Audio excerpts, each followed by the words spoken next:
Ұлы Отан соғысынан Сырдария ауданы Ленин колхозы, қазіргі Амангелді совхозынан бір үйдің екі азаматы аталарым Омарұлы Абдухап 1908 жылғы, майданға 1941 жылы аттанды. Ал інісі Омарұлы Оспан 1909 жылғы, майданға 1942 жылы аттанды.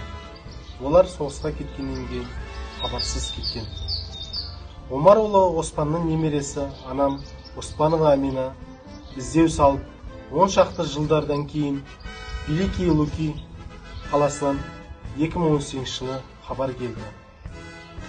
Сол жақта жерленген екен. Сол хабарды ести салып, военкоматқа хабарласып, сол кісілер біздің атымыздан хат жолдады. Бізді күтіп алып, атамыздың жерленген жерін көрсетуді сұрады. Сол хабарды ести салып, біз Ресей Федерациясына, Псков облысына, Великий Луки қаласына жол тарттық.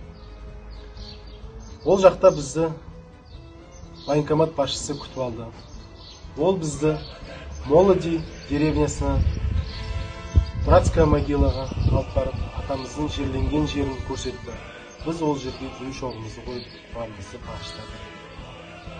Атамыздың көктасыны оқып, біраз марқайып қалды.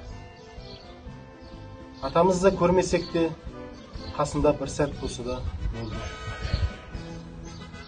Сол жерден шыққаннан кейін военкомат басшысы бізге Великий Луки қаласының тарихын айтып берді.